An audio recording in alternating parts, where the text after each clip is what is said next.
Support comes from St. Louis Public Library Foundation, helping the library serve children and their families with programs and services needed to become lifelong readers. More information about the foundation is at slpl.org. This is St. Louis on the Air from St. Louis Public Radio. I'm Elaine Cha.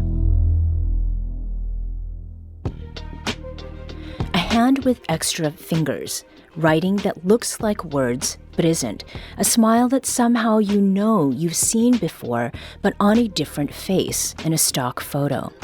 Many images generated with artificial intelligence still contain these clues that, if you look closely enough, make you ask an increasingly everyday question. Is what I'm looking at real? It's a question that's getting harder and harder to answer, but it's a critical one, especially for people who have dedicated their lives to the simple notion that you can believe what you see and that you should, especially when it comes from credible news sources. David Carson is a Pulitzer Prize-winning photojournalist who spent the last 25 years with the St. Louis Post-Dispatch. For much of the past year, he's been on leave from the paper to study the collision of AI and journalism as a 2025 John S. Knight Journalism Fellow at Stanford University. David Carson, welcome to St. Louis on the Air. Thanks for having me. I'm really excited. Been a long-time fan of public radio and a supporter. I miss all my family and friends back there in St. Louis, and I just want to say happy birthday to my wife, who's getting better like a fine wine every year. Oh, that's lovely. Happy birthday to her. Now, David, how is it that your interest in AI began? Yeah, so, in 2022 and 2023, chatbots really kind of burst onto the scene, and with that came artificial images, AI-generated images, became publicly available to people with DALL-E and Midjourney. And, they were able to create pictures that looked and felt real. Of course, people could do this for years with Photoshop, but creating high-quality, fakes or images really took a lot of technical skill. And what DALL-E and these AI image generators did was lower the bar to creating images that were believable. And people used them to make superhero pictures of their kids or other things like that, and I think that's a fine use of it. But I also became very concerned with the ability that with this democratization of the AI tools for bad actors to use it to spread disinformation. And I think you look back to 2023, there was a photo of some smoke rising from the Pentagon, and that caused markets to dip. There was a widely shared photo of Pope Francis in a white puffy coat that kind of spread, and that was disinformation. And then there was also photos of Donald Trump being arrested and surrounded and arrested by police that were AI generated and faked. And so all this stuff, all these images go out into the public, and I think it confuses the public, as to what's real and what's not. And we're used to trusting our eyes. And I'm sort of fascinated with us being in this world in this time now where it becomes more difficult to trust what we see. Were there any conversations that you had about any of the images that you just described that made you feel like there was some fundamental line that had been crossed? I don't remember any specific conversations. I remember just feeling, seeing this stuff and having to sort of look more closely at it. I think, we walk through the world trusting what our eyes show us because our eyes keep us from, bumping into poles or stepping off of curbs. And so we're inclined to believe our eyes. There's something called the truth default theory where, we are generally inclined as humans to believe the things we see or hear. And that serves us well, but the problem is that now we're in a world where fakes can be created very easily and very quickly, and very convincing fakes. And in the hands of bad actors, this stuff creates problems. Now, in December, David, you published an essay that included many examples of AI in photojournalism, and that included images that had been posted during the election cycle. But there's one that shows a purported victim of Hurricane Helene. Could you describe that photo for us? Yeah, so when I first started seeing this picture come across my Facebook feed, and I was like, oh, that, huh, you look at it and you're like, boy, that doesn't quite look right, but people are really responding to it, and it's being shared very widely. I'm seeing it from multiple friends and family members on their timelines, and them talking about how horrible this is. And this photo is of a little girl, and she has like wet hair, and you can see some raindrops on her, and it's cloudy out. She's clutching a little puppy in a boat, and she's a very teary, sort of emotional look on her face. And it was reported that she was a victim of the hurricane, and she being rescued, and oh, this poor little girl. And my problem with this is that it was a total and utter fake. This little girl never existed. It was merely a figment of some silicon. She's a pile of synthetic pixels that absorbed all this empathy and sympathy from people. Meanwhile, there were real people having real problems that were being reported on by real journalists, and those stories, those authentic stories, were not getting any attention because everyone was so caught up in this synthetic picture of a little girl that never existed. And so for me, that is a problem. We should have empathy. We should feel. We should care about our neighbors and coworkers and family and friends. But we shouldn't allow our empathy to be spent on these synthetic images like this, right? There are important stories to be told. It's just that one wasn't one of them. But everyone believed it was, and people were really fired up about it. And I think that's one of the problems. Do you think that good intention has any place here? I mean, this image was used in a tweet that asks folks to keep victims of Hurricane Helene, in their prayers. So the sentiment isn't necessarily objectionable. The image points to a real event, and it represents actual people and their plight. Do you think that people saying that to themselves is also part of the problem then? Maybe it's just me, but I really want authentic stories of real people and real problems. I don't want imaginary, made-up people in situations.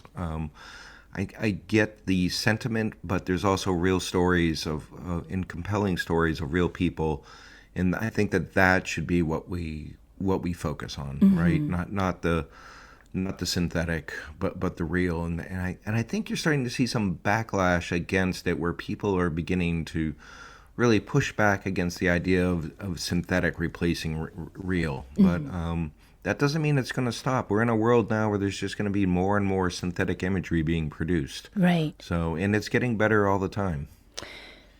David, there's another photo that you have pointed to as an example of how AI can be misused and how, as you argue, it's the result of theft. So this example involves a real photo. It was taken by your colleague at the Post-Dispatch, Robert Cohen, during the 2014 protests in Ferguson. Now, this photo shows a man named Edward Crawford who's wearing an American flag T-shirt as he throws a tear gas canister, and it has really become an iconic image. So, David, you used this photograph to run an experiment of sorts, and you asked AI to recreate this photo from scratch. Can you describe the differences and similarities between these two images? Yes. So I did this. I did this experiment as part of a class I was taking here at Stanford with computer science professor Cynthia Bailey, and we were running a model evaluation to see if any of my photos or my coworkers' photos had been ingested into the AI training data. And I was interested. I thought that Robert's photo would be a good example because it is an iconic photograph. Probably the best known photograph from the protest. And I began, asking it to see what it would produce. And my first prompt was, can you make me a photo from the 2014 Ferguson protests? And its response was actually very encouraging to me at first. It says, no, I cannot, make a picture which depicts a real scene in a real event. Would you like me to make something that was inspired by it? And my second prompt was, yes. And it made a photograph. It looked, it had some signs that were reminiscent of it there. And of what it was, and it sort of had the feeling of it, and I was like, okay, that's fine. But within a few more prompts, pretty simple prompts, we ended up at something that I think was pretty clearly a copyright violation, and that was really troubling to me, because I leaned on the model a little bit. I said, can you make a photo of a man throwing a tear gas canister wearing an American flag shirt? And it produced one picture like that I would say was not a copyright violation. And then I think I asked it to make it a horizontal, and it went immediately to almost an exact copy of what Robert's photo was. And that was a problem. And then I asked it to remove some buildings in the background, and it refined it even more closely to Robert's photo. And so that was from telling me in the first prompt that it could not reproduce a realistic photo from a scene, to producing the actual a near copy of the photograph that Robert shot. That is the first photograph in our Pulitzer Prize-winning entry. So to go from that to that copyright violation in 6 steps was really troubling to me. And the AI companies are all making an argument that they need the data and the photos for training data to train their models. But I think it's one thing to make an argument that you need it to train your models, and it's a whole nother thing if you're outputting a flat-out copyright violation like this. So I do think that it is a problem for not only photographers but artists and other creatives and writers, that the way AI companies have ingested and scraped in all this content, they're taking the value. It's very expensive, and long and difficult hours have been put into creating these things, and they're scraping the content and then just pumping it out to people who are entering a few quick prompts. And there has to be some way to compensate creators for the work they did. Now, legally, there are scenarios, David, where people are permitted to transform copyrighted images or to use those images in the context of education or criticism, and that's called fair use. And you argued that those categories don't apply to AI images like the one you created. Why is that the case? Yeah, so that's a great question. There was recently a report that I think it was just released Friday by the Library of Congress, where the report raises similar issues about the AI companies' use and claims about fair use in generative AI. And this report was critical of those claims of fair use. And there have been judges on the bench. There's a New York Times lawsuit against OpenAI, which runs ChatGPT, and that judge has also been very critical of AI companies' claims of fair use, because if you're looking at what the outputs that the AI companies are producing, it's not fair use, it's copying, right? It is, and so that's a problem. I think the fair use issue is still gonna, we'll see how this plays out in court. The Trump administration came in and eliminated a lot of the Biden presidential orders on AI and regulation when it started, and put out a call for public comment on future presidential orders here on fair use. I think we're expecting those later here this summer. But many of the AI companies and tech companies filed comments, requesting that they be given a free pass on training data in fair use here. And that to me indicates that they know that they have a problem. There was a lawsuit that was settled between Reuters and an AI company where it came down very affirmatively in favor of Reuters that what this AI company was claiming was fair use was not fair use. So I think you're starting to see the legal precedents begin to stack up against this idea that AI companies have a right to this under the fair use clause. We need to take a quick break here, but we will be back shortly to continue this conversation about artificial intelligence with Pulitzer Prize-winning photojournalist David Carson and the impacts of artificial intelligence on what we are seeing insofar as images in photojournalism. This is St. Louis on the Air on St. Louis Public Radio.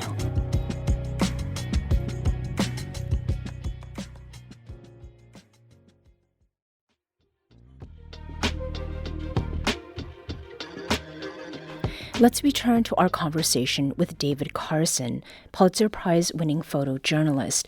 He's a 2025 John S. Knight Journalism Fellow at Stanford University, where he's been on leave from his job at the St. Louis Post-Dispatch, where he's worked for the past 25 years. David, one of the things that you are getting to experience is being in the classroom with university students. And before the break, we were talking about the AI-generated image that was given to you after you gave all of, 6 prompts? And the result was an image that looked very much like, if not being a copy, of Robert Cohen's photograph of Edward Skeeta Crawford. When you presented about these images to some students at the University of Richmond in Virginia, what was their response, and what did that tell you about what you've been feeling around AI and photojournalism specifically? Yeah, so when I first was running the model evaluation at Stanford, I'm sitting in class with all these young students, and it's been really exciting to be in this academic environment again after being out of college for so long. And I'm always very kind of hesitant to show things in class. We're allowed to participate in class, but you don't want to take the experience away from the students. And so I was asked to present my model evaluation first to my smaller section group, and then from the section had a very strong response to it, all the students in there, and they said, well, they wanted me to present it to the entire class there at Stanford of about 60 people. And it got a really good response there. I then took that model evaluation and I improved upon it by running the experiment again on another ChatGPT image generator, and got almost identical results. And I displayed these results during a talk I gave at University of Richmond, where the room gasped. I showed the photo. I show Robert's original photo. I show the AI generated photo, and the room goes. And so that tells me that people also think that this is a problem. That they see how that this is theft. That it's not fair use. That this is theft. David, do you think that there are any positive use cases for AI in journalism?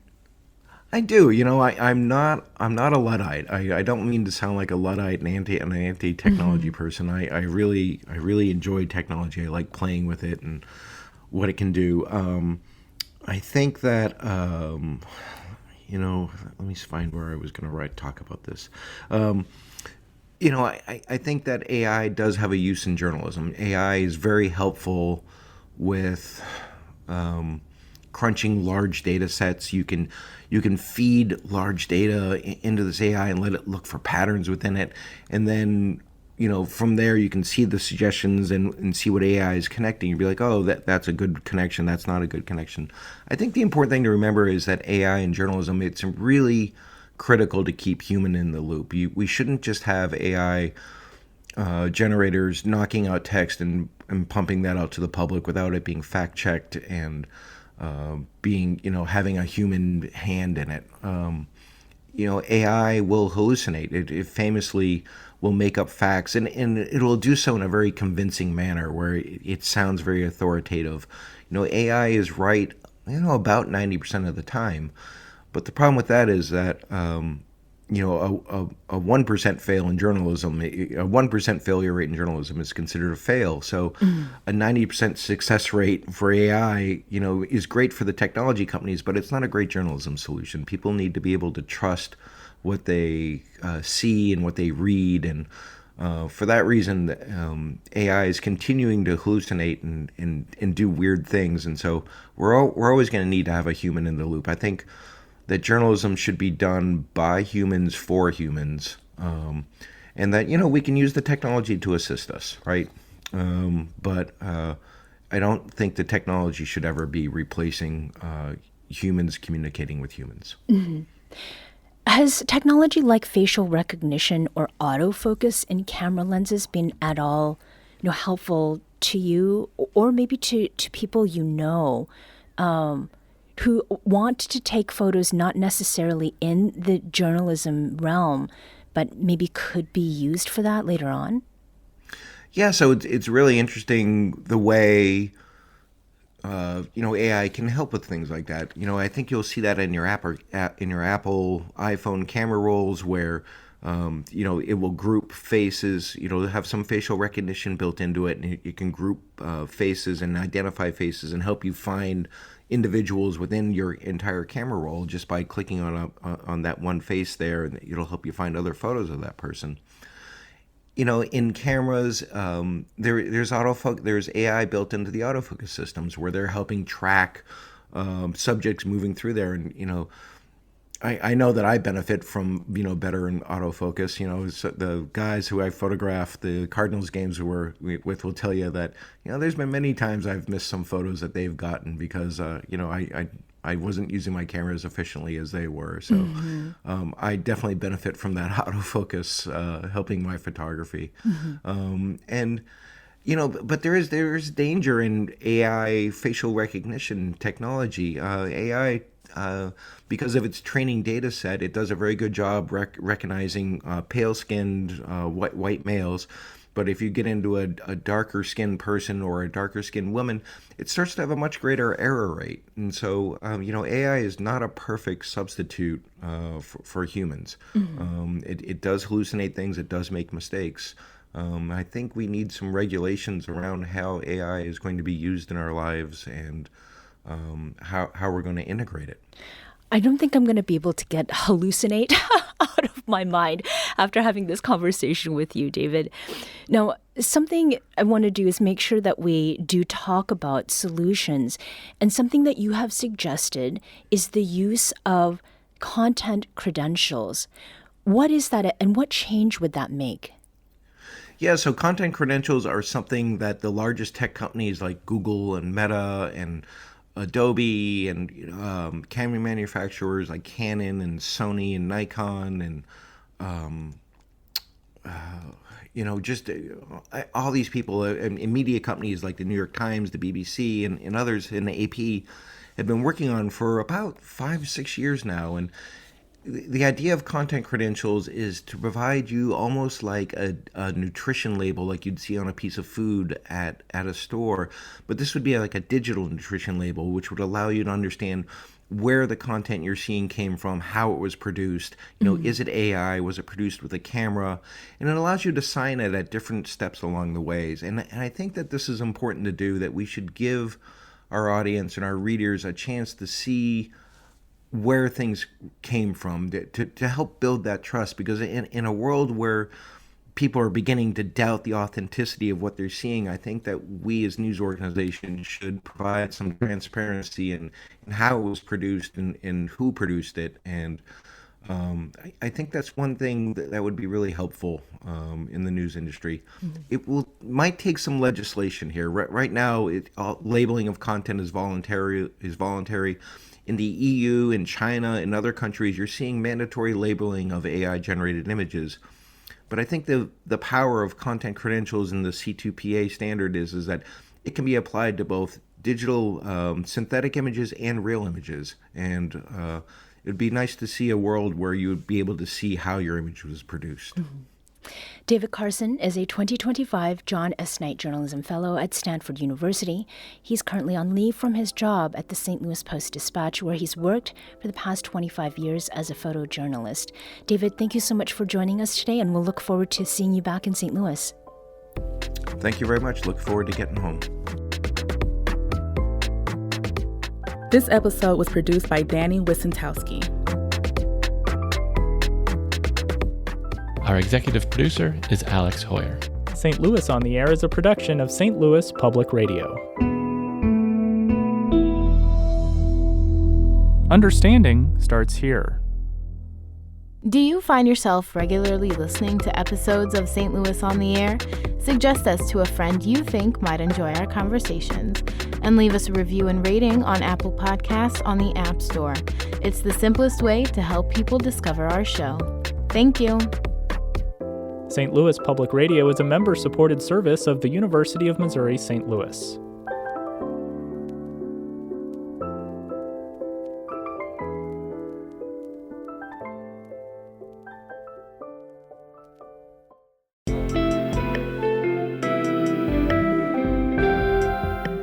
The Gateway brings you the day's news each weekday from around the St. Louis region and the state capitals in Jefferson City. Our schools are accredited. We don't need this bill. And Springfield. How many more years must pass before lawmakers see time is of the essence? I'm Abby Larico. Join me each weekday for The Gateway on the STLPR app or wherever you get podcasts.